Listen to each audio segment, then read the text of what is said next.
That's it. That's it. We're on. All right. With the help of Hashem, we are learning today's 3 prakim Rambam. Hilchos, Shluchim, V'Shutfim, laws pertaining to agents, Shluchim, and the partners. And we will be learning prakim Beis, Gimel, and Dalet, starting with Perek Beis. Now, Perek Sheni will continue to teach us who could and who cannot be a shliach. You will also learn more scenarios where someone deviates to that which he was told to do and the consequences of that. And we will be learning about the din of a broker. If you think about a broker, as we'll see that a broker is included in the category of a shliach. Let's begin. Halacha. Perek Sheni has 9 halachas, beginning with halacha Aleph. First of all, ein hagoy nasa shliach. A non-Jew can never be a shliach. L'david min advarim sheba'olam, for any mission whatsoever. Chaim says that Rambam ein Yisrael nasa shliach l'goy, also l'david min advarim, for any mission whatsoever. Shenemar, and this is sourced on the pasuk in Parshas Koirach, where it says, Kein torimu gam atem, and the words gam, kein torimu atem, separating truma. From there we learn ma atem b'nei bris, that you are men, people of the covenant, which means Yidden. So gam af shluchechem are going to be in your shliach shaladam kamaisai, providing that they are b'nei bris. And v'hu adin, not only concerning the din of separating trumas, but as we learn in Masechtas Kedushin, l'chala teira kula. Uma mishalechachem b'nei bris, af l'chala teira kula, the mishaleach has to be a member of the covenant, has to be ben bris, halacha beis. But once a person is a yid, then no one else is excluded. Oisa adam shliach, whether it's a man, whether it's a woman. A man can appoint even a married woman to be his shliach, even an eved and a shivcha. Your Eben and the Shivcha are not fully obligated to all the mitzvahs, doesn't matter. Number 1. Then number 2, v'yeshnam b'miktzas mitzvahs, nasem shluchim l'masav v'matan, with regard to all financial matters, they are bona fide shluchim. Aval mishe'enu ben das, even though he or she is Jewish, for example, the chedish, the deaf mute, the person who's halachically considered a shaitan, and a minor, einam nasum shluchim, they cannot become shluchim, nor can they appoint shluchim. And that goes whether it's a male or a female. Echad katan ve'echad ketanon. And lefikach, therefore, now listen to this, guys. Hashaleach b'nai katan etzel achenveni. If you send your minor son to the store, even though the Rambam doesn't spell it out, it's clear that Rambam is speaking about a dad, a abba, a tate, that gave a son a pudyon. A pudyon was a coin that's worth 2 isers, 2 isarim. Now, the father only wanted to purchase 1 iser worth of oil, and he told that to his son, to tell the storekeeper. And the storekeeper did exactly that which he heard from the son, which is he measured out an iser worth of oil, and then he gave an iser of change. And the son, on the way home, lost the oil or lost the iser. Listen to this. The father told the son to go to the storekeeper with the pudyon and to get that product. No, you have to understand what he meant. He only wanted to inform the storekeeper that he needs this. What he really meant was, you storekeeper, send it with an adult. That's what he meant. Now,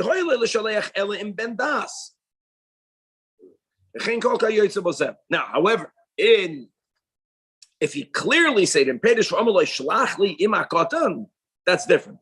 Then the Chenveni is potter, because the father took that responsibility upon himself. You owe me a mana, whether you owed it because of milva or a pikadon. Send it to me in the hands of so and so. Now, since we mentioned that when the Mishaleach explicitly tells you, send it biyat katan, the one who did that is not going to be chayv and achrayis. The same thing over here. Niftar.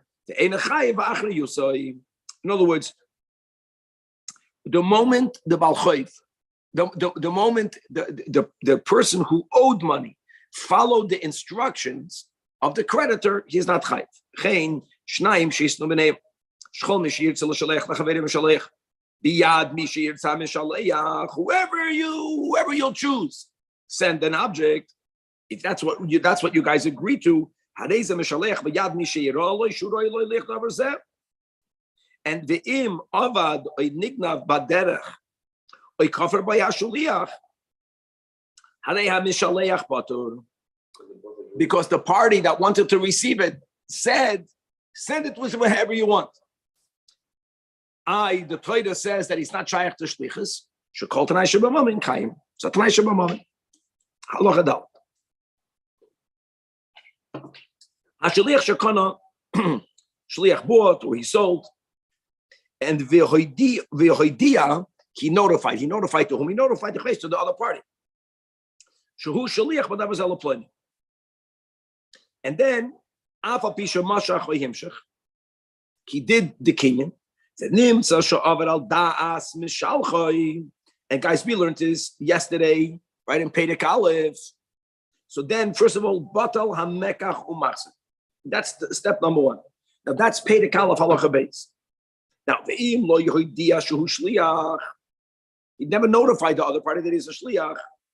So listen to this. Nikna hamekach. You know, it's when you think about the Rambam is just unpackaging more details. Let me ask you something. When you say that batal hamekach, you know who really loses from this? The merchant. What did he do wrong? He sold something. Why is he getting it back? So when he notified him that he's a shliach, he knew from the outset of the nish. So to say, that's why you always say batal hamekach. But if the party that sold the object never knew that he's selling it only to a shliach, even though the shliach deviated, nikna hamekach v'yahadin beinoi bein shesholchoi. And that is what we learned yesterday. Just an example. You can remember the case that the guy bought a property, dafka not to be chayiv and achrayis. It was a big chiddush, that case. And then we say, not batal hamekach. No. You sell it over to the mishaleach, and you are chayiv achrayis, but the seal is not batal, because the Rambam wants to point out that the other party, the guy that sold it, he didn't know anything. If he didn't know anything, you can't do batal hamekach that quick. No. Halachei. Reuven shekana sadam Shimon. Reuven is buying the field. V'amaloi, and Reuven tells Shimon, leLevi konisi, I am buying it for Levi. And therefore, the document that you should prepare should be b'shem Levi. And they prepared the document. However, then when it comes to the bottom line, listen to me. The real truth is, I bought it for myself. Write another document. Rambam says, why? He was told that it's for Levi. He wrote it for Levi. However, but if this Reuven is telling Shimon, listen to me, from the outset, the emes says, I'm buying it for me. However, I'm asking you to write the document, b'shem Levi, I don't want people to know. So then, now,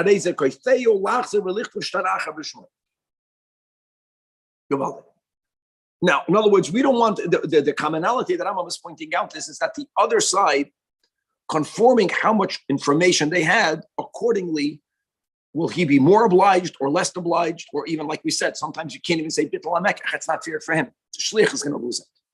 The Rambam now is moving on to a new topic, and that's the topic of a broker. In what category do you put a broker? The Rambam has a gewaldige way of wording it. The Rambam says, Hasarsur, a middleman. Shliachu, really, he functions halachically as a shliach, even though he's getting paid for it. Just because you get paid a fee for your services, it doesn't mean you're not a shliach. The Rebbe shluchim get paid very well, more than they deserve. Hopefully, it doesn't mean they're not shluchim. Lefikach im shina al das ha'ba'alim. Now, why is it important to say that a broker, that I'm just going to give an example. You'll see mamash clear. He has a din of a shliach. Okay, fine. So now, mashallah mashehipsid. And again, mashallah mashehipsid, like we just mentioned, and like we mentioned yesterday in the halacha of the shliach bought something, shaloi b'achrayis, it's not bitul hamekach. We don't always say that. No, the mekach is valid and you shliach, now you're going to pay the price for deviating. For example, common classical case of a broker. Reuven owns something, he gives it to Shimon, and he tells Shimon, I want you to sell this to me. You know, the case that he's giving, it's called consignment. In other words, I'm not the middle guy is not paying for it. It's mine. You sell it for me. And he tells him one thing: but don't sell it less for 100. His relationship to that item, he's not a shomer, not a custodian. He's not guarding it. He's there to sell it. He's selling it on behalf of Tzmama Shashliach. We don't say bitul amekach. No, what's the guy's fault? The guy was told this is 50. You can't get it back from him. Elama, the shliach deviated. Mishalem chamishim mibeisoi. But on the other hand, if this guy went to Reuven told him, don't sell it less than 100. And if he sold it for 200, he's only a shliach. He's not an owner. But how do you understand that it says not less than 100? That's me. No, because if that would have been the case, then if the shliach would have sold it for 200, he would keep the remaining, or at least part of it. Correct. But since he told him don't sell it less than 100, he's making it clear, I'm the balabas. If you sell it for 200, everything goes to the Reuven. But how do you learn that? How do you learn that it says, I understood it as 100. I want No, think again. Fits. Al timkar bepochos. He only told him, don't sell it less than 100. If he would have told him, Yakir, sell it for 100, it would have been different. Yeah. Now, Reuven Amar, but the guy comes back with 50. Reuven says, no, I told you 100. Sar says, no, b'chamishim. It just add the words b'pachos. Here the machlekes is that the shliach is saying, no, you told me not to sell less than 50. I sold it for 50. So now what? Nishba hasar so shvos hatoira. It's amazing. In other words, what is Reuven asking of him right now? Reuven is saying, give me 100. I don't care how. What is the shliach saying? No, I only owe you 50. Well, that's a moed b'mixas. But point is that if he already gave him the 50, and now they're arguing about only the other 50, that's called the kofer hakel. Then nishbehesa shasa shlichus v'zechan lekech. Ve'im yada lekech shechayfet zeshel Reuven. Now that's the whole point they were learning before. In other words, the other party's knowledge affects things. If the other party knew that the guy that's coming to him is only a broker, now we say yachzer hachefetz liba olav. Will he get his money back? Of course. Yeah, but you understand, the reason why if he didn't know, it's not fair. If I buy something, you're selling this to me for 50. What's my fault that you were not allowed to sell it for 50? I paid 50. If I knew right away that you're just a broker, that means a guy that buys knowing this is from a broker knows that it's not final. Maybe the broker made a mistake. He knows that. Final only for the benefit. Yes. Well, everything fits. And the only thing is that the yachirim al nisha nasan l'rishus limka b'chamishim, l'shiratza b'chamishim, b'chazav echsheganisi. All the kohen can do is maybe the guy Taka agreed for 50 and now he's changing his mind, so he can make that statement. Whereas the gabbai that I'm making a chedim that if indeed someone agreed, that means the owner agreed for 50. Now he's getting greedy and he wants to wrongfully nullify it. He should be in chedim. But if the emesis is that the Mishalech never agreed for less than 100, bitul amekach. So this is making a big clarity. When do you say it's nullified, and when do you say that the shliach has to be mekabel achrayis, but the mekach is not bought? Halacha zay. Kol sarso should be elo lekech shechefet zeh. Bekarkazu shol Reuven heim. In other words, before in halacha vav it was known that the object belongs to Reuven. Here the guy says, I am coming as a broker. Befeish. At the price that you sold it, I did not agree. Why? In other words, Reuven did not specify a price. So not that it's and the kohen knew that it's only a broker. But so if you would have told them sell it for 100, not less than 100, then no one can take it back. Another din that if the broker lost it while it was under his domain, how did he lose it? Geneva, right? Aveidan Geneva, Chayev L'Shalem. Why? Why? Because he is a shliach, but he also is going to be considered like a shomer sacher. Why is he a shomer sacher? Because a broker gets a fee. You know, it's the payment that he's getting for this whole avodah makes him more achroi. Beautiful.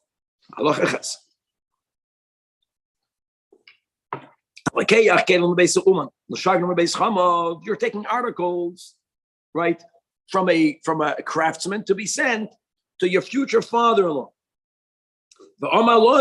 Now, this is what you tell the uman. Who says the father-in-law is going to accept it? If they'll accept it, I don't know, it's the male. But I'm going to give you some sort of reimbursement. Why does it give you a reimbursement? Because he's getting the benefit of showing the future family that he's generous. It's like a win-win. You buy your wife a gift and she returns it. I mean, because the thought is that counts. She didn't like it. You thought you would like it. Forget, you're respecting her. She doesn't like it. Now, guys, this is amazing. If while you're bringing it there, on the way to the father-in-law, even on oinus, you have to pay. Why is that? Because Who's you? Okay. no, yeah, the middleman, the chassan, yeah. As long as it's not clear, Yakir, that it's not a sale, as long as it's potentially a sale, you're chayiv for everything. Now, in Nensu b'chazara, then we say b'chazara you have a din of a shemer sacher because you benefited from it. Shemer sacher is not chayiv for eins. You're chayiv on aved. But on the way there, you're more than a shemer sacher. You're like it's as if maybe you bought it. Like when I bought something, I bought it and it broke. It's on me. Yeah. Now, not lo amanas lamachar machedim, another type of halakech kelim. I took something from an woman to sell it to other people, and here we're going to be more strict. That im yemachru b'makim ploini oyatzman ploini etel l'chodamim kach v'kach. The guy, the broker, tells him like this: I am giving myself. I'm not going to invest my life for this. If at this, up until this time, and that place, I'll sell it, I'm good. And if not, I'll bring it back to you. That's in other words, the middleman is putting in less effort. The less effort, the more is chai b'achrais. The nemsu bein ba'alicha bein b'chazara. Here you chai v'l'shalem. It's amazing. In other words, you wanted to sell it. That's the point. The point is just like when you're taking it to your father-in-law, it's as if it's a sale already. Here, even on the way back, it's as if it's a sale. Even though it's not a sale, you're going back to return it. Fits. It's less effort, more responsibility. Right. The final halacha in this chapter, halacha tes kol shliach shetoan she'ero yoines ploini, and therefore there was a loss beyond my control. Hareze nishba shuas hashoimrim al tanosoi. Amazing. And you know what we call this, guys? The Rambam says that a sarsur is a shemer sacher. Let's just take it back. Why is it a shemer sacher? Because he's getting paid a fee, which means that what's a shliach? Shemer china. When I'm giving you something to do something, not before when you're selling it, because when you're selling it, you're going to get profit, you're going to get a fee. You're getting no money from me. I'm asking, do me a favor, take this. But it clearly writes it here on Vav that the sarsur. Yeah, it is a shliach, but he's also a shemer sacher. I'm saying because he's a sarsur, which means a shliach that's not a sarsur is a shliach and is a shemer chinam. It fits. A shliach who's not getting paid as a broker is a shemer chinam, and therefore, if something happens, what's the din of a shemer chinam? He has to take an oath. What's the oath? That's Shalei Pasha. Really, he takes a few oaths as well. However, there's one thing. Even though he's spotted on an oinus, guys, but if it happened in a place where people should know that what he's saying is true, then there's an achrayis on the shliach to go bring edim. And if he doesn't bring edim, then he's not neman just with an oath. That's a very important din. And he has to pay. And now, based on this rule, says that I'm a mamais.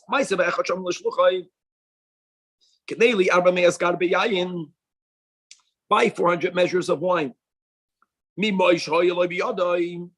have money of mine anyway. You have my money in your pocket, a lot of money.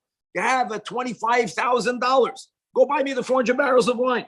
So the guy goes ahead. Now he's like a shliach, right? Now he's taking the money, mitur shliach, and he bought the 400 barrels of wine. And at some point, the principal looks at the wine and it's chametz. No. Oh no, yeah, for sure. The question is when. So the shliach is claiming, no, when I bought it, it was wine. Turn it to chametz. The Meshalech is saying, no, I told you to buy wine, you bought vinegar. That's exactly. The question is when it happened. If he bought it already vinegar, then the shliach was negligent. He's going to be chayiv. Now, what did the Rambam just say? Guys, when you have a bottle of wine or 1 barrel, wine or vinegar, no one knows about it. Someone has a stock of 400 barrels of wine was a very big chashuv thing. Everyone would have known when it turned into vinegar. That's how it works. Everyone looks for the big people. They know what's going on over there. That's called something that you do. So v'amru chachamim minyan gadol kazeh shehichmitz koil yeshlan. That's the way it is. Someone would have found out. You think the balabas? You think he came into shul all martyrs chayda? They would have asked him why. What he says? He lost a fortune, not $25,000, probably $250,000. People know about it. And therefore, so therefore he's obligated, the shliach is obligated to bring a raya shayayin be'eshalakach. Let him bring a proof. Yakir, we're living in a different world. Today you wouldn't know, then they would have known. To them, we say before how long it takes to transfer it, it's number of days, and if some of we it had was, we had that not that long ago. How many days Right. you had? The point is that the Mishalech is claiming that it turned vinegar before you even bought it. And the Rambam is saying that if that would have happened, the guy can prove it either way. You can say, look at this guy, you can take and prove it. No matter how good at what's it called, a poker face, doesn't matter. When a person loses this amount of money, you're making a purchase of $250,000, and you do know that you buy wine. that's right. I'm saying these are things that you can bring raya that you went exactly, and therefore, let the shliach pay out of pocket. It doesn't make sense. Of course, it makes sense. Certain things, if they are known, we don't say Shuvas Hashayim. Go prove it. The shliach has some achrayis. So then let's go back. A shliach is like a shaymer, a barter, a sarsur, not a barter, a broker. Shaymer sacher. Stam a shliach is a shaymer chinam. Then mechal tani shit na shut chayitz. By the way, the same thing is b'shut. Now what? A shut of claims one against the other. You did something that was wrong. So normally, Yakir, the shut, the max makes an oath. But if one partner has a claim against the other partner, and the other partner is able to bring a raya, then he has to have that's the decency. Your partners, go bring a raya. If you're not going to bring a raya, then you're chayiv. The Rambam writes, it's not only unique to this, that because even though the Torah says all the shomer has to do is take an oath, the Rambam is saying, yeah, that's because there was a claim that cannot be proven. Then, wow,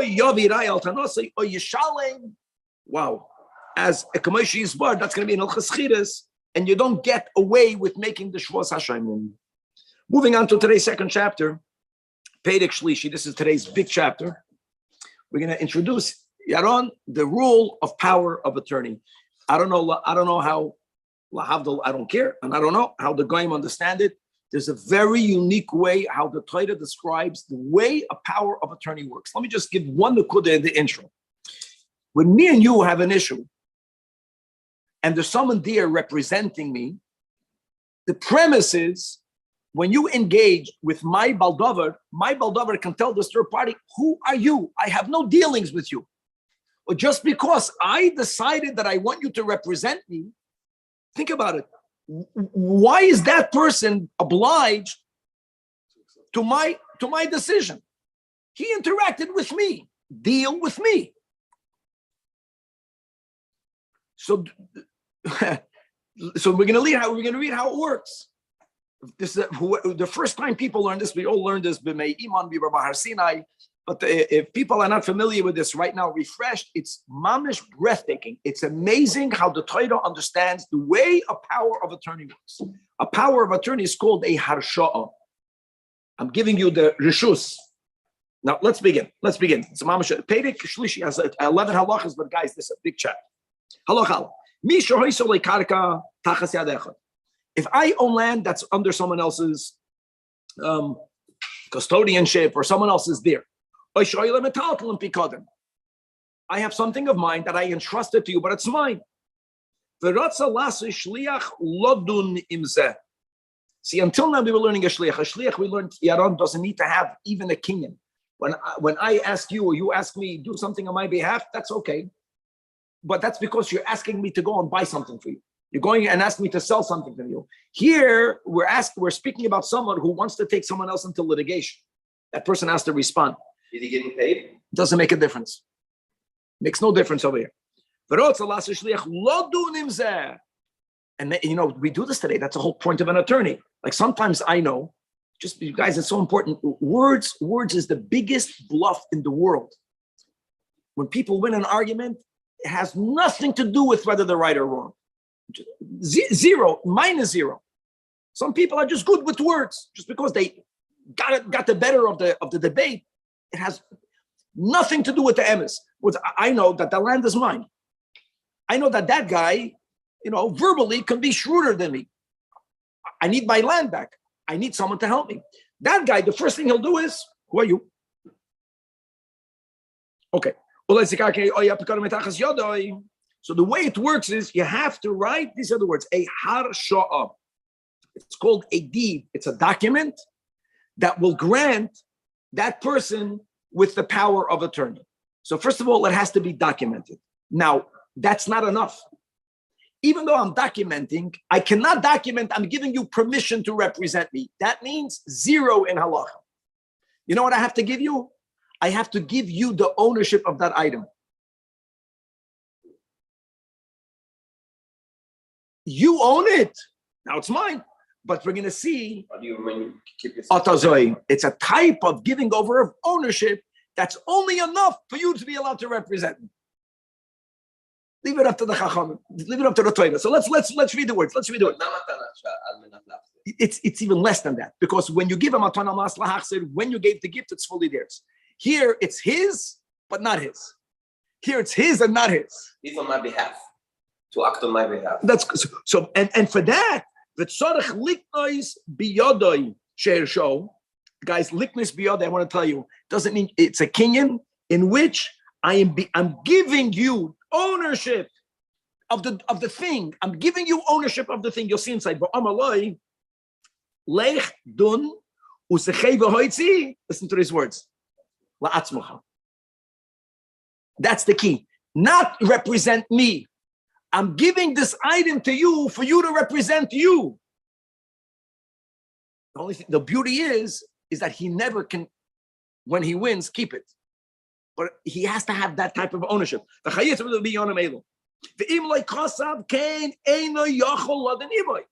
Well, listen, if that guy agrees, that's fine. But he cannot force it. The other party can say, who are you?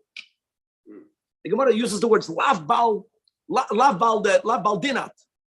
I'm missing up some word. Love you, who are you? I don't know you. Now you can think if he writes so now the power of attorney, right, gets to keep it all. No. Really is only a shliach. And therefore, it belongs to the principal. We're calling him a shliach. And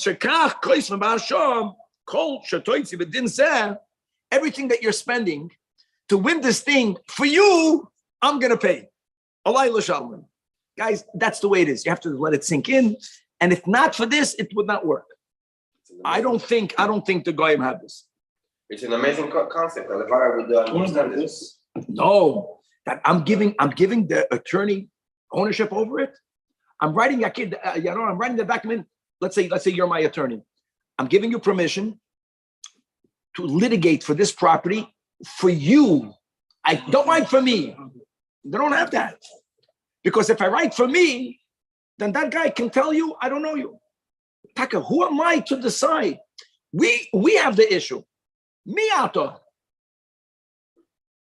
But I mean, if I give it's not really for him. I mean, I it's know just that. it's a facade for someone.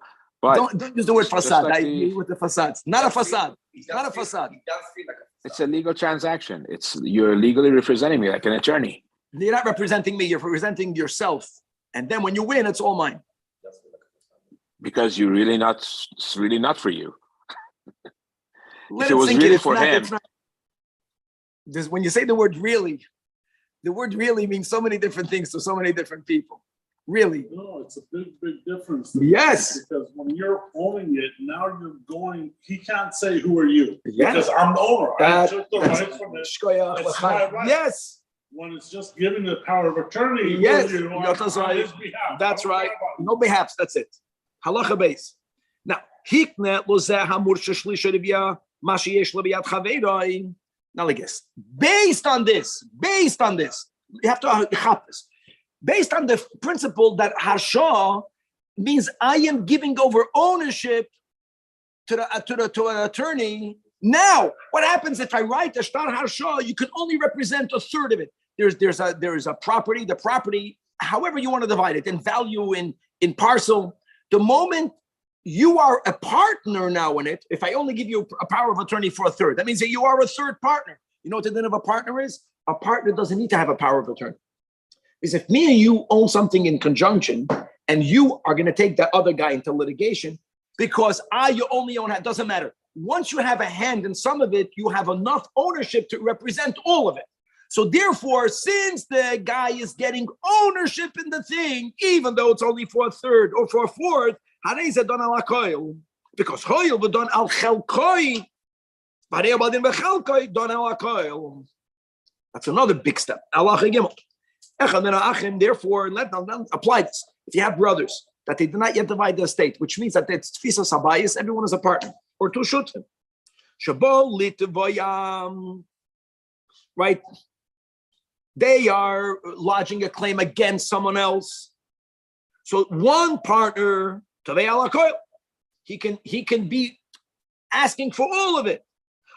He never owns all of it. Means even if he's right, he's only a partner. It doesn't matter. And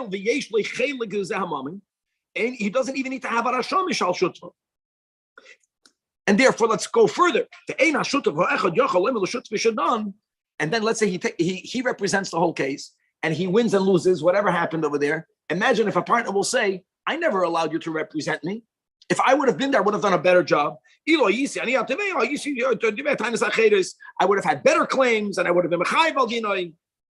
He cannot say that because the one that did the work tells his partner, you know what? If you were better than me, then why didn't you do it? I did it. That's it. It is what it is. Now, there's a counter to this.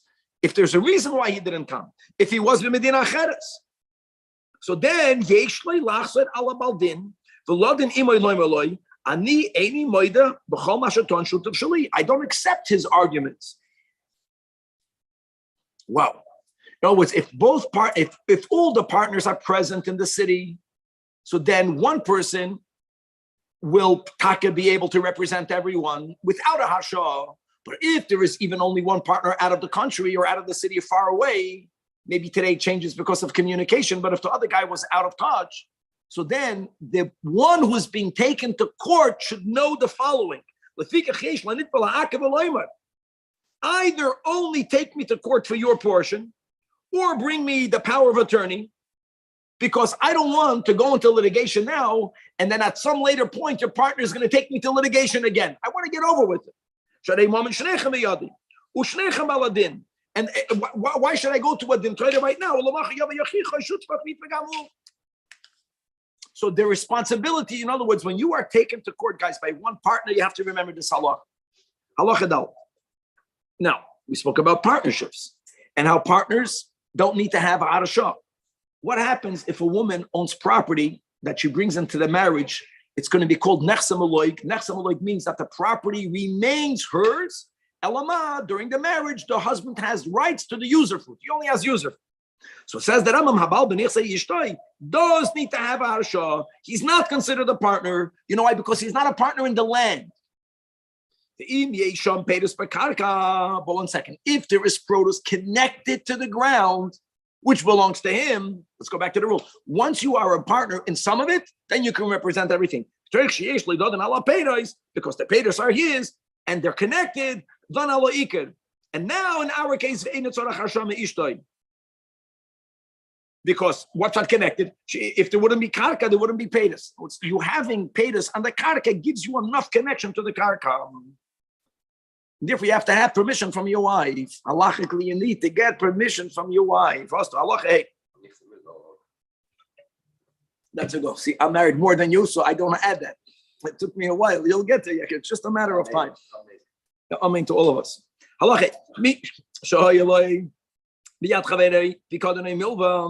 So if I have something that's mine in someone else's care, or if I loan money, someone owes me money, whether it is metaltalin, whether it is money, I want to collect, and shliach, and I appointed the shliach in front of Eidim, which is another nekuda we'll get to in a moment. Laviyam loi, which even though I made Eidim, does that guy have to give it to the shliach? No, he doesn't have to. If he wants to give it, and by the way, since there are Eidim that guy is a shliach, that guy knows that if he'll give it, he's off the hook. But he doesn't have to give it. He can give it v'niftar, and he won't be chayv and achrayis because he gave it to the shliach, and he should feel secure because there are Eidim that this guy was appointed. But even though there were Eidim, he doesn't have to give it. Now you understand the difference between a shliach and a power of attorney. Means you cannot refuse the shliach that has a harsha.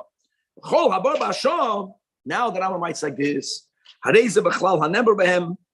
Guys, someone who receives a power of attorney is someone who's behaving unethical. There will be exceptions, but you understand this. Let your eyes pop out. Regarding the attorney. And why is it considered something not good? Because you are involving yourself in someone else's dispute. Now you have to understand like this. It says in Shulchan Aruch that if both litigants are not in the city, that is where we don't say this. You understand, Yakir? In other words, the two people, they could not have come together because one guy is not here. Here we say appointing someone as your power of attorney is good. If both litigants are in the city, ideally, don't have an attorney. What about helping my fellow Jew who's lacking skills of negotiation? I think that's on the base. I think that's on the basin. I think what I'm saying now, I know this. The basin understands this. It's shame on the basin. Listen, there's reality. The reality is that if the people in the city, if the chachamim are not chachamim, then you have to do this. I understand that. I think in the ideal world, when people came to Moshe Rabbeinu, when people came in front of the Rebbe, when people come today in front of, let's say, a good therapist, having a dispute, the guy who has the better way of wording will get nowhere.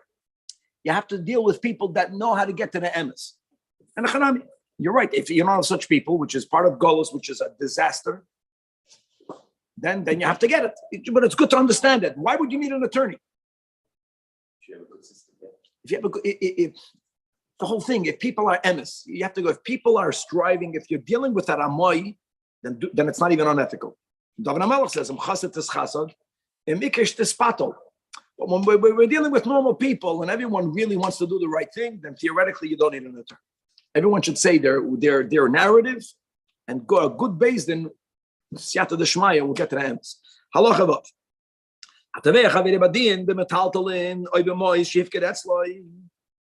And the kafar boy, the defendant, already denied. He's denying. Now think about this. Listen to this, Aaron. You have to chop everything. Like I think that Yakir has his mind. That's what I'm claiming. And I know I need you to get it out of me. I gave you a power of attorney. If prior to me writing to you the power of attorney, he already made a denial in Beis Din. Not a denial. I cannot even give you a power of attorney. because I have to give you a power of attorney over something that's mine. If my ownership was already disputed properly, then I don't have enough even, because a power of attorney means that I'm giving the thing over to someone else. Even though I'm claiming it's mine, I can't even do it. Because Shanim says I can mishake.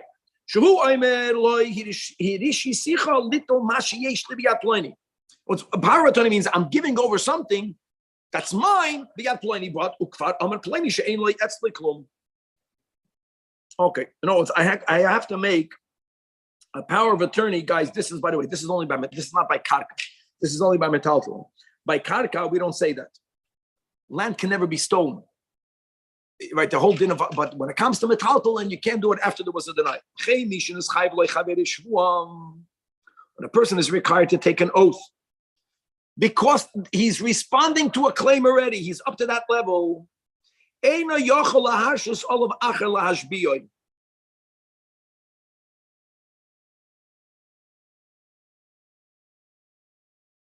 No, it's even by these oaths, you take an oath because someone is making you take that oath. I have to be there. I cannot send someone with a power of attorney because I'm not giving anything to you. I'm not giving anything to you. In other words, the transfer, I'm transferring ownership over what? Over words. You cannot give power of attorney to someone where you don't have something in your possession. No, that you could. If it's mine, even though it's not in my possession, then I could. But don't you have to bring proof to the person giving the power Yes, of attorney? Yes, I do. Yes, I do. The limit is if that person already made a halachic denial. And I'm saying halachic denial because many denials that are made out of Beis Din have no halachic consequence. Just to know that. Halacha zayin. Let's go back. And I have money in someone else's hands. Now I got a problem. What's the problem, guys? If you remember, when we learned Tilchais, Mechira, and Kinyanim, again, based on the premise that a harsha means I have to give the attorney ownership and I have to be makneh to him. Do you remember, guys, that money cannot be transferred over? You need to have a kinyan agav. No, it's even if I made a kinyan sudar, ein mois niknen b'chalipen. Ein a kinyan mois meyadim moel b'zeh. She'en ma be'en niknen b'chalipen. Now, if the attorney only needs to represent me, there wouldn't be a problem. But now we're saying, no, he has to own it. How do you give over him ownership over money? What do you do? Kinyan agav. You give this guy karka kolshi, and when you give him over the most minute amount of land, you have to own land for that. It's called kinyan agav. Again, it's kedei lo yitzia b'harsha zu. Now, when it comes to this karka, I don't know whether you have. It's a separate. Do you give him karka like matar manas lahachzer, or even just this type of gift? It's yours, but it's really not yours. I don't know. But no, hold on. We're going to have in a moment, and if a guy doesn't have karka, we're going to get into some phenomenal words that you never heard before. If there's, Atkan was pikadon. Pikadon means, Yakir, the money itself is mine.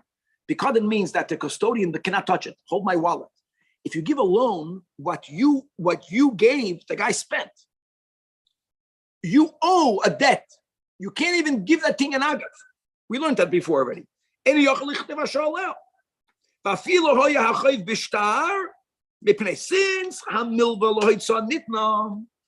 So the money that guy will pay back is not here. So what do you do if you want to appoint someone with the power of attorney? Either the Maimed Shlashtan, you have to get everyone together. The Malva, guys, the Loiva, and the Koina. And we already said, how does that work? Even though it's about a loan, that's not Ba'olam. B'yarnum is not explained. The Rambam already made that statement that there's so many details in Maimed Shlashtan that don't follow the rules. Or there's another way.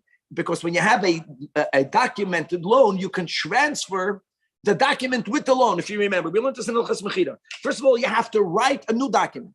The new document is attesting that you're giving over that document to someone else, and then you have to hand it over. Zehu hadin sheiroi min Talmud. Adkan. Now, the Rambam is going to write something that the Go'anim did.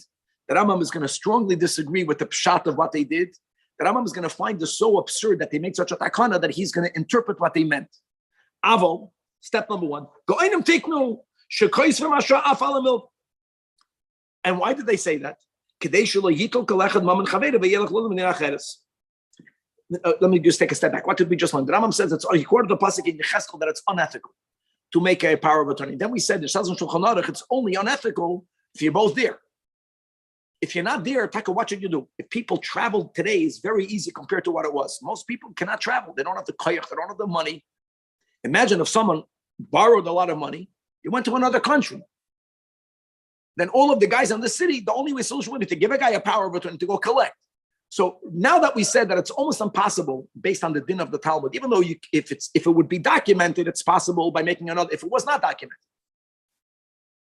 documented, Yakir, what's the only solution? Maimet Shloshten, they're not here, so you're trapped. So the Go'anim says you can give them a power of attorney. If not, it'll be a hefker belt. And then they said, she'imir show little ma'ois sheyesh lo biyad chaveiroi. Oy letroy meno halva. V'lo yehoya karka lamakna. Now, by the way, when it comes to little ma'ois, that's a pikodin. The Rambam already wrote. For that, you need to have a king and agav. And for king and agav, you have to have karka. If I don't have karka, the Rambam is saying, you know what you can do? Since every Jew or Mashiach is coming, is getting a chelik in Eretz Yisrael, use that karka. That's what the Go'anim said. The Rambam is going to argue with this on fire. Makneu arba amas michalka, your future chelik to Eretz Yisrael. When you hear this, people are going to already start trading in this.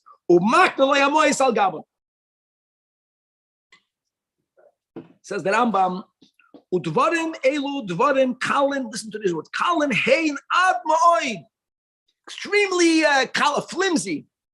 Uda u'im. It's insubstantial. Shazeh, who says you'll have a chelik? You can be a yid, guys. The Gadim are the greatest yidden, but Gadim don't have a chelik in Eretz Yisrael. That's number one. And even if you are from the 12 Shvatim, just because that we are all ra'oi, we will be getting a portion. Halachically, there's a big difference between something that's coming to you versus something that's already in your possession. And the Rambam therefore interprets the Go'anim never meant it the way you understood it.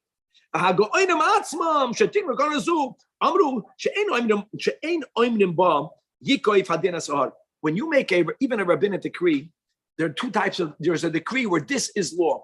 And this law, we say, when it comes to law, let the law pierce the mountain. The Rambam Yakir is saying the Go'anim never meant this to be law. They never meant this to be law. In other words, they push it. They want to intimidate the defendant. No, this guy, you don't think he'll get away with it. Well, these guys don't learn Rambam. Because hopefully, when we learn enough Rambam, hopefully, then we'll have more Yiras Shamayim. And we won't do the You know what the pshat is? Even if he knows it, it only means is that if someone comes with a shtar hashah, because the Go'anim said, the defendant can deal with them and feel that if he wins the din Torah, he won. You know, if the defendant wants, he can say, "Laf bal devarim didiyat." That's who are you? This power of attorney doesn't do anything. It does enough that since the Toiveya wants, the Go'anim says, and they made a way of doing it, and that guy says, "Okay, I'll engage with you." It's going to be binding to his betterment. I mean, if the defendant feels, "Okay, I want to do it," he can choose in. The Rambam is writing, why can he even choose in? Even if he chose in, why should it even mean anything? Why should he even be potter? No.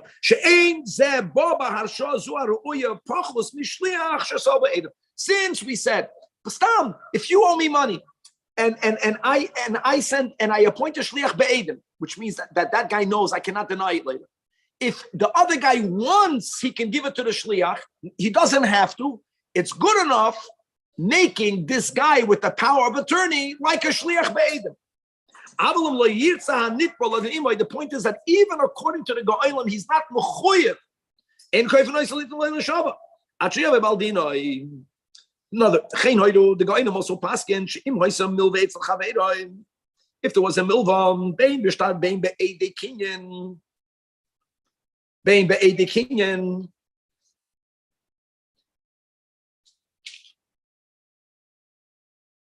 What's the pshat over here? That's the rule, guys. If I lend money, and in front of Adam, if I lend money and I make a kinyan yakin in front of Adam, even though I never verbally said documented, a kinyan that is made in front of Adam will allow the Adam to document the loan. So now we're speaking about either lechatchila it was documented, or halachically it was a type of loan where you are allowed to document. And what did we begin today? What did we just learn, Yaron? That if it's tamet haltalin that the other party denies, once he denies it, I cannot write a shtar harsha. We said that land you could write. A documented loan you also could write. You could write it. Because since a document puts a lien on property, and by property we don't say that if the other party denied it, it's nira kesheket. We don't say that. So this includes over here. Now, how do you transfer a milva b'shtar? That Rambam already wrote. That's easier. Before the takana sago item. But by a milva b'shtar, you know how you transfer it? B'chesiva u'mesira. That's how you do it. If there was already a denial, even the go'onim like tikno shiach v'oleh hasha, because shenim sezeh kim mishaker. Allah ches. Okay, let's go quick. You already gave someone a power of attorney. Can you? How does it work in civil law? Can you take it back? Yeah. Okay. Very good. And you want to appoint someone else. You can do that. There's a chiddush here because in the Goyish law you're not giving him ownership. You would think since in Jewish law, power of attorney means that it's yours to a certain degree. If I gave it over to you, so then you would argue I cannot undo it. You could undo it. Because it's a yes and no. Another thing, a person who has the power of attorney does not own it enough to unilaterally appoint someone else. When I gave you the power of attorney, says I trust you, and I give you the right to appoint someone, whoever you think will be good. If I don't say that, even though I'm giving you the item, it's not yours enough for you to decide without my permission. That, you know what? You're a big lawyer. For this case, you have a firm. Chaim Yankel is good enough. Because it's really not yours again.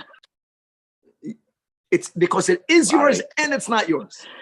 To be and not to be. Can someone give a power of attorney to a boy? So if a harsha would have worked mitzat shlichus, we learned today, first chapter, there's no shlich to a goy. Right. Ownership is with a goy. Here it's like in between. That's a good question. Maybe the Rambam was going to write it soon clear. Because the principle tells the first mursha ain't a sign that she is going to be a dacher. But if the guy told his attorney, I really trust you. I'm giving it over to you and you can do what you want. I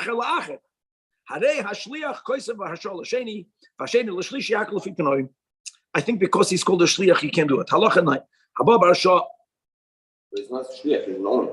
Both, yes and no. That's what Kavan is insisting. No clarification in American law. Oh. They talk about real estate as being like a whole bunch of sticks. And one of the sticks is allowed to use it. One of the sticks is allowed to sell it. One of the sticks is allowed to lease it. One of the sticks. Got it. Every one of the sticks has a lot of stuff. So what you're saying is the stick of litigation in American law is told you have it. But in Jewish law, you're giving him that stick. You're giving him that So stick. it's just one stick. Correct. Of many sticks. Correct. But now the rule is that once I own one stick of many sticks, I can represent all of the sticks. That's No. very good. Very good. Good wording. Now, guys, halacha 9. Listen to this guy. Someone has a power of attorney. What did he do? The genius. Imagine I appointed you, Yaron, go collect from Yakir. You went and you were moichel him. And you owned it. Here we're going to say you didn't own it. You're still a shliach. You were moichel, then itma. Or you were not moichel, you sold it to him. I wanted it back. You decided the best solution here is he's not giving it back, but he'll pay for it. But I never give you permission to sell it. Shemach aloi. Or in Jewish law, he was obligated to take an oath, and you decided the guy with the power of attorney, you don't have to take an oath. I trust you. Shemach aloi shua. Or you decided to make a compromise. Loi asa klum. because a very good. It's part of shlichus. Shaharei oimeloi. The principle tells this the power of this attorney guy. I sent you to improve my situation and not to impair it. However, but if I said, listen, I'm giving you the power to do whatever you see, even if you was meichel everything, like there is a scenario that he needs to take it off. It only shows that it has to be a Jew. The only what? I'm saying no. It can only be a Jew. In other words, I think there's enough of a shlichus. Yeah. Reuven is coming with the power of attorney and he's collecting from Shimon. Now that we said that once you are given a power of attorney, the guy can take it back and give it to someone else. So why can't any defendant say, you have a document, but maybe afterwards the guy that sent you was mavatal? You can't say that. Listen here. You have to deal with me. I'm going to win this case. When you're going to give it to me, I'm going to give you this document. Why? Because if the original owner is going to claim that I had no permission, show him the document and you'll be off the hook. And I will give you this arsha. And therefore, if indeed he gave someone else permission, who hifsid al atzmai? And Shimon, you'll be pater. The final halach in this chapter, halach Yud Aleph, Reuven sheba bar Shua, Shimon v'Tamar Levi. Okay, Reuven is coming with a power of attorney from Shimon. He's demanding payment from Levi. And v'Amar Levi says, Lo yichoyer devar ma'olam. I don't know anything to Shimon. You know what? What will be the din, guys? The din is that if he says lahadam, in many cases, okay, what's the din? Koifer hakel, shvuas hesses. Normally, shvuas hesses. If you remember, there's something called, if I am demanded to take an oath in Beis Din, I have the right to say, you know what? I'm not going to take an oath. You take an oath and you collect. And he's saying that. Now, the guy with the power of attorney cannot take an oath. It's not his to take an oath. That claim will demand for the principal to come. Why isn't it his enough to take an oath? We keep saying it's his and it's not. It's because it's not. Because here we say it's not his to take an oath. No, really, it makes sense because how would he know? He's only an attorney. Perfect. The stakes and everything. Perfect. Now, however, Shimon is saying, and I know I'm chayv shvuas hesses. Okay, I'm putting it back on you. Aval yeshava Shimon, and I'll agree. And normally you don't swear and take. I'll agree to that. Now, what's going to happen? So, like I mentioned, really, what should happen? Shimon has to be here. But you know what the problem with that is? The problem with that is that any person who's learned will finagle out of any power of attorney. He'll get out of it because Shimon is in a different country. So you know what Beis Din does? Beis Din says, okay, fine. We'll only give it to Shimon when Shimon comes and swears. But right now, you give the money to us. Might see it, I'm on Miyad Levi. Goes back to your grandfather. Yeah, and it stays in a basement. And somewhere with all the law socks, you have a lot of money. Actually, you have a Shimon Vishamak. This is Gavaldik. Because if not, that's it. You took away the power of attorney. Anything that Levi will be a chacham, you understand? He's going to throw back on Shimon. So really, Yodin im Reuven, he has to deal with Reuven has the power of attorney, and Shimon Taka won't get it. But he'll be questioned. But you don't say that since Shimon is not here and he can't be questioned, so then everything stays status quo. Absolutely not. The only thing is that v'yesh l'Reuven lahachim al mi shetrayin tana sheker kedei la'akav al malachri. What the Reuven guys is feels not good. Reuven was trusted, and Chaval means he's not coming back with the money. He's coming back with the good news. What Levi has isn't based, but where's the money? So he can put a chenim that if you're making a claim, just make them to be agmas nefesh. Okay, right. Neschayev Levi Shvuah. Ein yochel la'akav v'loimer. Ein nishba. I only will take an oath.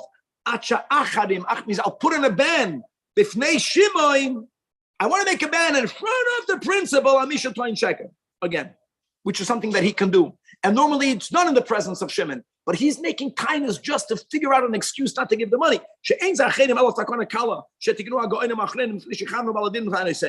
And beautiful. We are going on to learn today's third chapter. Today's third chapter is, we went from Hilchos Shluchim, and power of attorney is an extension of Shluchim. And now the second topic of this series is called Shutfim. Now we have to explain, how do we halachically establish a partnership? This is a very important chapter. Perek Revi has 5 halachas, beginning with halacha Aleph. Parties desire is to establish, shutfs. They want to make a partnership. The question is, how does each one acquire the assets that are invested for them to be considered partners? We began by Hilchas Mechira, by Hilchas Matana, very important, like by a Matana. If I'm saying, I'm giving this to you as a gift, and you say, thank you, nothing happened yet. For there to be a change of ownership, there has to be a kinyan. The same thing by partnership. Just because we both agree to be partners, Akir, I don't own what's not mine yet. So a verbal agreement will never be enough. So let's go by case. Really, what the Rambam is going to be doing, we're going to make a quick chazara of dinim, of kinyanim. The point will be is that they are only actually partners when they actually made a halachic kinyan, giving each one ownership over what's here. So in b'mois nishtatvu, and we learned that money is the hardest thing to transfer. I have $100 in my account. You have $100 in your account. We're partners, and we're partnered. This $200. No, we're not. Mine is the 100 is mine. Is only mine. The yours only yours. Even though we made an agreement. So if there's money, you have to actually take possession. Yavi zema oisav, the yavi zema oisav, the yatilu loisav l'kisecha, and make hagbah. That would be today. Put it in a third account. Make an account that belongs to the partners and put it. Because if you didn't take possession of the money, there's no partnership yet. They wrote a document, and Edom are testifying. And you know what? When it comes to money, we learn kinyan suda doesn't even help.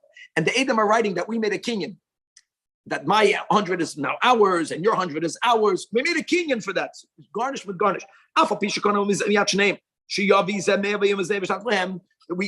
This is what we're going to do. It has no effect.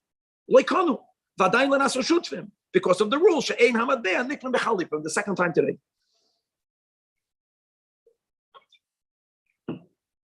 Different. In the start of by other metaltalin, Yakir, you could make a king and chalip. Oh, you made a king, and therefore not so shoots on behem. But money is different. Now, furthermore, if they pasha, they brought together. So we're doing schayda with produce. So I had a ton of this, and we mixed it together. Or even better, king and chatzim. King and chatzim means that we both rented, both from our monies. We rented a chatzim, a warehouse, and in our warehouse, those things were placed. That's different. That's king chatzim. The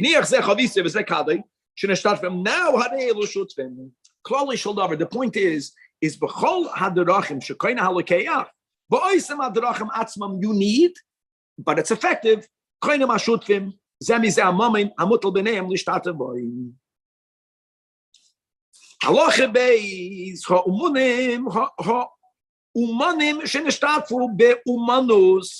have two craftsmen, and they're making what's called a professional partnership. Amerikanische fancy words. What do I mean by that? If you have two tailors or two weavers, that what? From now on, whatever I'm doing is ours. Whatever you're doing is ours. What are they doing? Something that's not bo'olam yet, right? It's not here.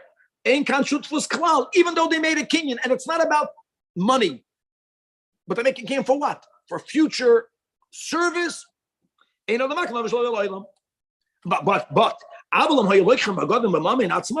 different. If they bought If they bought the raw material together, they bought it. You understand? That's different. Then they own it and they sold it. Doesn't matter who sold what. And they sell it. If they're weaving and that's different. Especially, but what's different, guys, if they were mishtatev in the money prior. As we began in this chapter, they made a kinyan on the money. Now, And someone put the money, someone put the work. So yeah, And the work. let me word it this way: if they're not going to challenge it, there's no issue. If we made such an agreement, if we made a kinyan, then let's say I'm coming in with the work, even though I made a kinyan on your money, even if I picked up your money, halachically, you were not koina my future work.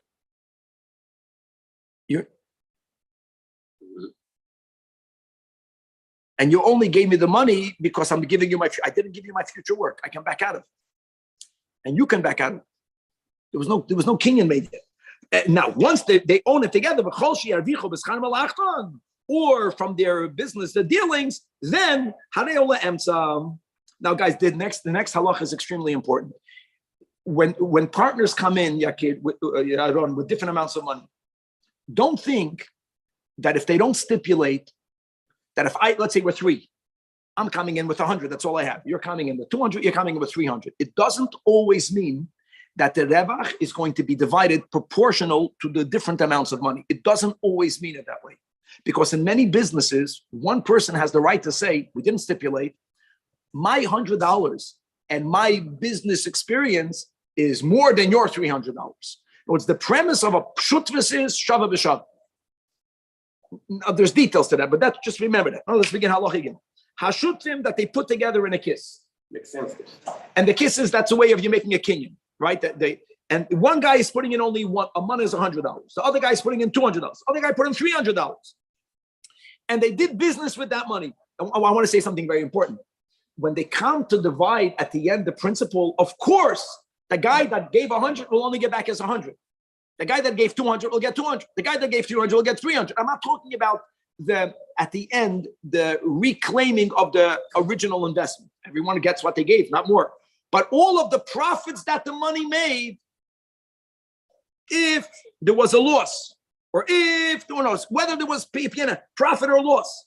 I know profits and loss, interesting, P&L, right? But the later we write the others say that loss and profits, haschad, oyapchas, beneim, b'shave, lefi minyanam, based on the three, and not lefi ama'is. If they made a stipulation from the outside, otherwise, the Rambam is going to write it clearly. A guy can say, I'm only coming in with 100, and I'm going to take 90% of the profits. If that's what people agree to, that will be binding. But I'm saying, if there was no clear stipulation, the default is not everyone will only be a partner in proportion to the money. We don't say that. They bought an ox to shech. Now, if they would have shechted the ox, and they would have divided the meat. The meat, guys, is the principle. Then everyone would get a different amount.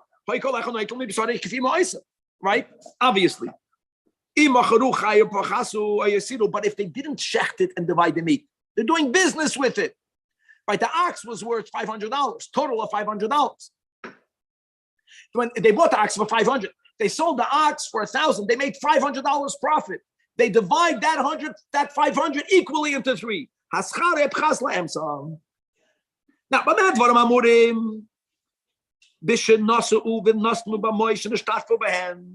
that's when the money was spent. Again, we're speaking about that which is beyond the money. But what happens, there's another case I can't help up over here. They didn't do any business with the money yet. But there are other scenarios where there's a profit and loss. And that is, there was a loss or a profit because of the Matbea Sheshinu Amel. This is called, guys, currency fluctuations. No business. The currency itself has a different value. Where people decided, here it will always be proportionally. Because it's not pshat profit. It's not pshat profit. It's that your money happens to have more value. But that's the principle. The principle, everyone gave a different amount of principle. Profit means they bought it for one and they sold it for two. That the profit without stipulation is divided according to the people and not proportionate to the money is bestam. Avalim is new. If they made a condition, any condition by a partnership, if everyone agreed to it, Sheyitel Bal Hameya, even if they made the guy who gave the least amount of money, Akir should get the most profit. We get 3/4. Only a revia. Or the other way around, and they make it even worse. The guy says, and if there's a loss, the guy that stands to gain 3/4 profit is saying, but a loss, I'm only going to take 1/4 of the loss. There has to be some loss. If not, it's called a loan. It's not called, and then there's ribus issues. But there's a certain amount of loss, but much less. If they agree to that,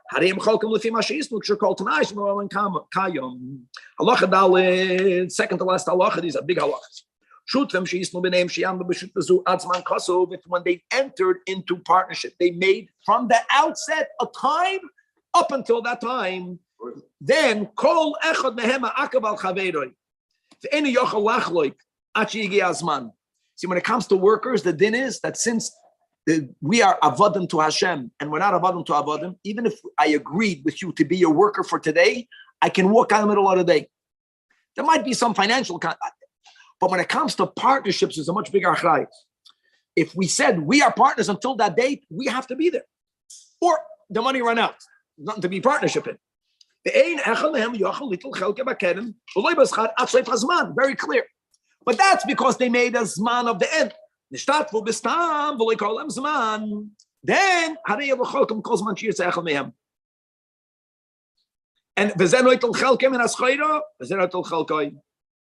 and what happens if the schayda doesn't have a din chalukah? We had that before, right?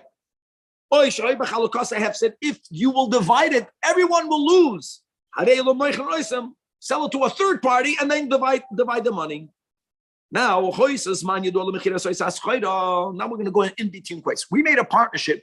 You never said up until a time. Happens to be that we made a partnership for to buy and sell diamonds. There happens to be a market, and we know this is the time where people do the business. So there's a zman for this chayda. Then yes, even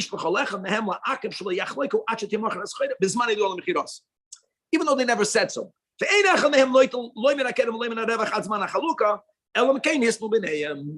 as if they made up until that time. Guys, there's two directions. The first direction is if the partnership was owed money by others. Someone owes money, then one partner cannot tell the other, we cannot divide the partnership until we get paid back. Why? Because let's divide now. When that guy will pay back, then we'll divide that again. You cannot say and then when the guy will pay, but in the other way around is different. What's the other way around? If the partnership owes money to others,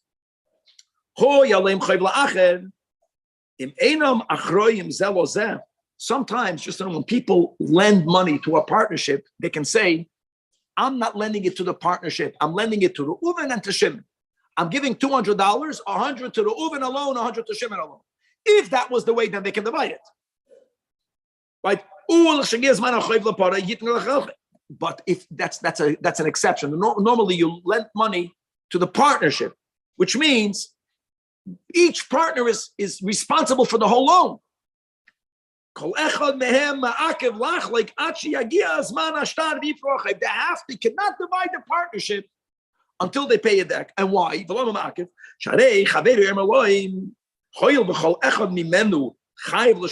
Since each one of us is really responsible for it all.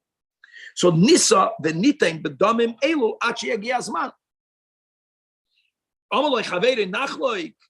You know what? V'toil ato damim keneged kol ashtar. I so want to divide the partnership, right?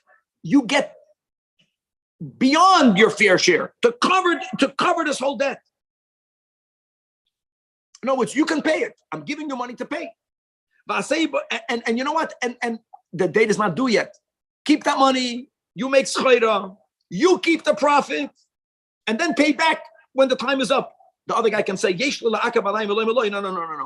First of all, when I do business with you as a partner, I think there's more maza. I'm afraid to do business by myself. Since the money is owed by both, they are bound together. They are bound together until they pay back the debt. Like a marriage. The emes is that in marriages it doesn't go that way.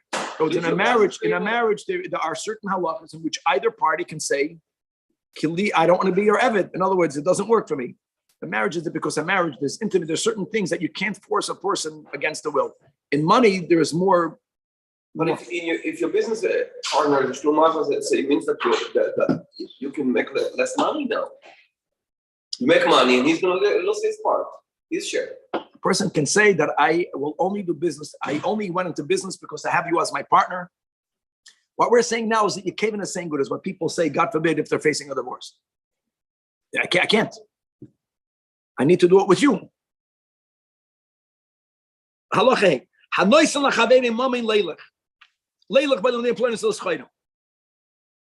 Okay? I'm paying you money I'm hiring you, Yakir, for you to go to that country to buy or to sell. I'm paying you for you to sit in the store. See,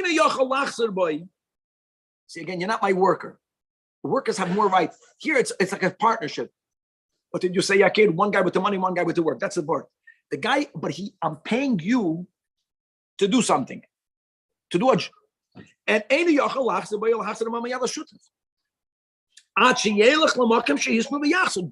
guy has to do what he committed to do. Because this is like a kaviyusman. And if they knew it's when it's not open-ended gives people right to break it up right away. Okay, but that's for the marriage. Marriage is forever. If I can't anything forever, you can break it. I can't do forever. If lechatchila was only for a certain thing, so then you tell the guy, tough it out. You don't like it. It's only for that. Go do what you said you're going to do. That's the logic. Such a short period. Rabbi, yes. Does Rambam never mentions a power of attorney for medical reasons because there was no such concept back then? Very good. That's a very good point. In other words, giving a doctor the right to make decisions is a halachic, a nonsensical document. It's nonsensical. You don't own it. It's not a mamot. It's not an item that you can make a